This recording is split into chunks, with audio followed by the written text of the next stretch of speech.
আমরা সবাই মনে করি সূরা ইউসুফ মানে হচ্ছে ইউসুফ জুলাইখার প্রেম কাহিনী, আমরা এটাই মনে করি। সূরা ইউসুফকে আল্লাহ পাক সবচেয়ে শ্রেষ্ঠ উপন্যাস বলেছেন, আহসানুল কসাস। একটু গভীরভাবে পড়ে দেখবেন অর্থগুলো। এটা ইউসুফ জুলাইখার প্রেম কাহিনী নয়, এটা ইউসুফ আলাইহিস সালামের সাথে তার বাবার মহব্বতের কাহিনী। সুবহানাল্লাহ, এটা পিতা আর সন্তানের মহব্বতের কাহিনী। এত মহব্বত যে সন্তান 20 বছর আগে হারিয়ে গেছে, যে সন্তান কূপ থেকে রাজপ্রাসাদে, রাজপ্রাসাদ থেকে জেলখানায়, জেলখানা থেকে আবার মিশরের গভর্নমেন্ট মানে পলিটিক্যাল পাওয়ার এসেছেন, বাবা কিন্তু এটা জানেন না। কিন্তু সন্তান যখন একটা জামা পাঠিয়ে দিচ্ছে, জামা, এই কমিজটা নিয়ে যাও আমার বাবার চোখে দিও, বাবা দৃষ্টি ফিরে পাবে। ওই কমিজ নিয়ে যখন কিছু মানুষ আসছে তার বাসার সামনে, তিনি বলছেন ইন্নী লাআজিদু রিহা ইউসুফ, আমি আল্লাহর কসম ইউসুফের গন্ধ পাচ্ছি এখন।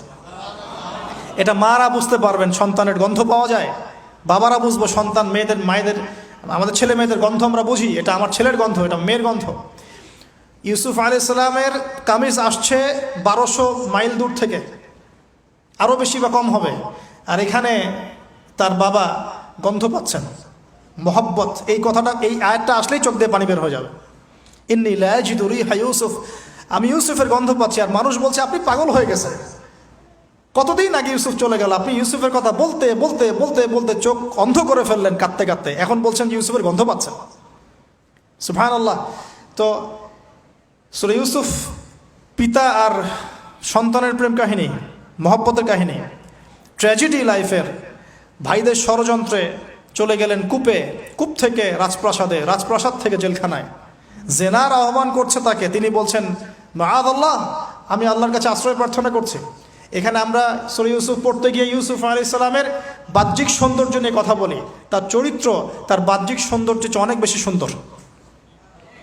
সূরা ইউসুফ আলাইহিস সালামের এই যে জেনা থেকে মুক্ত থাকার শিক্ষা, এটা যদি আমাদের যুব সমাজ নিতে পারে ইনশাআল্লাহ অর্ধেক কাজ হয়ে যাবে ইনশাআল্লাহ। কত পার্সেন্ট যুবক আছে বলেন দেখি, একটু অনেস্টলি বলেন, সূরা ইউসুফ আলাইহিস সালামের মতো এরকম তাকওয়া, পরহেজগারিতা, জেনা মুক্ত জীবন যেমন করতে পারে। আমরা তো আরো ইচ্ছা করে প্রেম করি, অ্যাফেয়ার করি, রেপ করি, এই করি সেই করি। আর তাকে অফার করা হচ্ছে সম্ভ্রান্ত পরিবারের একজন রাজার স্ত্রী। ক্বালাত হাইতা লাক ক্বালা মাআযাল্লাহ। তাহলে এই মহামানব জীবন থেকে শিক্ষা আছে। আরেকটা বিষয় আছে রুইয়াল হক, এখানে সত্য স্বপ্নের কথা আছে।